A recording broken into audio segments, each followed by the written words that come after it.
Your paycheck lands before you even get out of bed.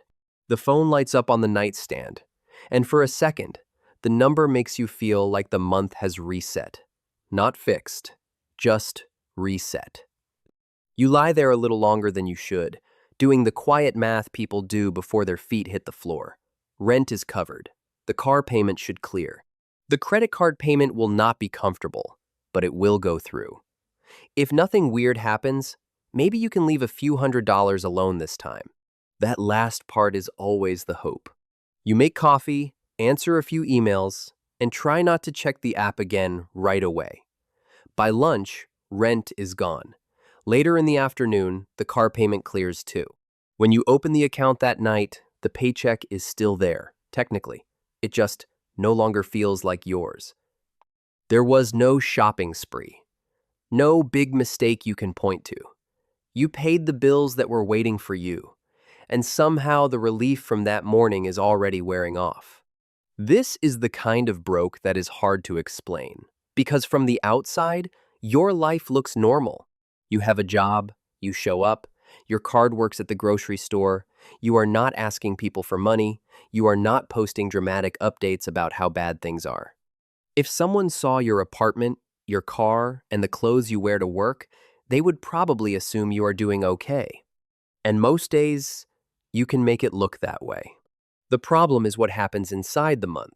The paycheck arrives, and before you have much of a chance to decide what to do with it, the old decisions start collecting. The apartment you needed, the car that gets you to work, the balance you carried when one month went wrong, the payment plan that seemed reasonable because the alternative was worse. None of those choices felt reckless when you made them. Most of them felt like adulthood. That is what makes this so frustrating. You can be responsible and still end up with a paycheck that is already crowded before it arrives. At first, you look for something to blame. You scroll through your transactions, almost hoping to find one obvious mistake. A delivery order, a subscription you forgot about, a few lunches out. Something you can point to and say, there it is, that is why this month failed. Some of it matters. Small leaks become real money over time. But the deeper problem is not one sandwich or one subscription. It is the shape of the month itself. Too much of your income has to leave before any of it can become savings. You notice it in small, ordinary moments. A coworker asks if you want to grab lunch. You could say yes. It would not ruin you. But you hesitate because the phone bill has not cleared yet, the gas tank is low, and the credit card payment is still sitting on Friday, like a little appointment you would rather not attend. So you say you brought something. Your coworker barely notices. You do. It is a strange feeling, having to think this hard about a normal lunch. Not because lunch matters so much, but because it reminds you how narrow the space has become. Your life works, but only if nothing nudges it too hard. Then something nudges it. The car starts making a sound on the way home. At first, you turn the radio up and tell yourself it has done this before.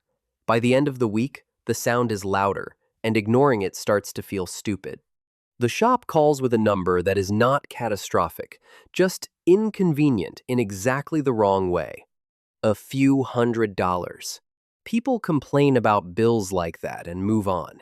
You put it on the credit card and try not to think about it too much, because the car gets you to work, and work is how the rest of the month stays upright. The repair does not end when you leave the shop. It follows you into the next paycheck. Part of next month now belongs to something that happened last month. That is how the loop keeps going. You are not falling apart. You are not missing every payment. You are simply borrowing from the next version of your life to keep the current one moving. After a while, paycheck to paycheck starts to sound too simple. It makes it sound like money comes in, you spend too much, and then you wait. Real life feels less clean than that. The money comes in carrying instructions. Some of it is already heading toward rent. Some of it is already heading toward the car, the card, the insurance, the loan payment, the thing you had to fix 2 weeks ago. By the time you ask what is left for saving, the answer is usually smaller than you expected. This is also why normal advice can feel strange. Save more, invest early, build an emergency fund, make a budget. All of that is sensible advice. None of it is wrong. But it sounds different when you are trying to build an emergency fund from whatever survives the month. Investing feels distant when the credit card has become the place where every surprise goes to wait. Budgeting helps, until an ordinary week costs more than the ordinary week you planned for. You make the spreadsheet anyway. For a few days, it feels good. Groceries have a number, gas has a number, eating out has a number that looks strict but possible. You feel a little more in control. Then, the real month shows up. The grocery total runs higher than planned. The car needs gas earlier than expected. A student loan email lands while you are already thinking about the credit card. Nothing in the spreadsheet was wildly wrong. It just had no room for life to be slightly more expensive than expected. That is when you start to understand the difference between discipline and breathing room.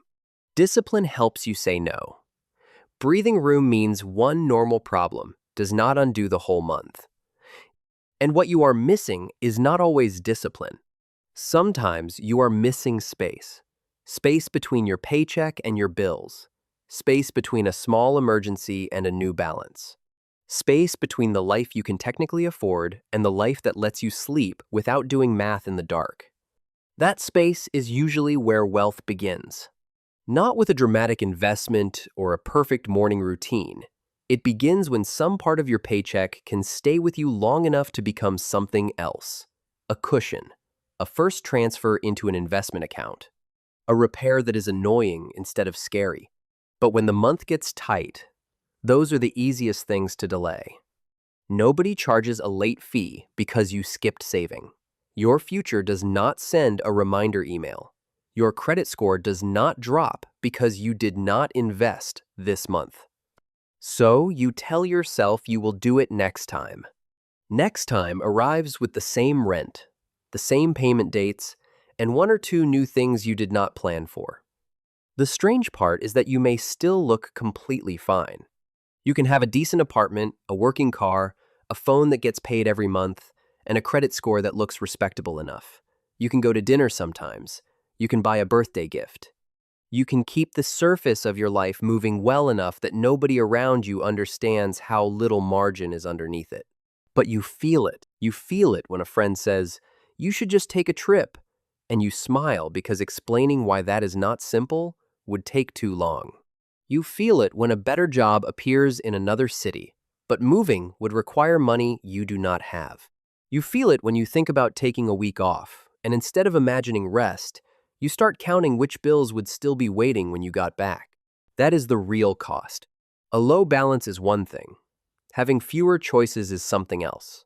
You keep the job because the payments need it. You keep the car because the job needs it. You keep the card because the gap keeps opening. After a while, the arrangement starts to look so normal that you almost stop questioning it. Then payday comes again.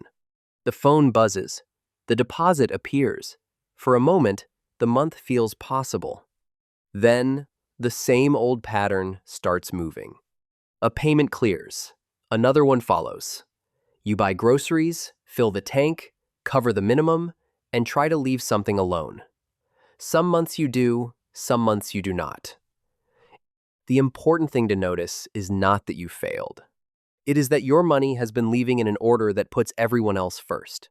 If the paycheck keeps going to the same places before anything new can begin, it is hard to build a different life.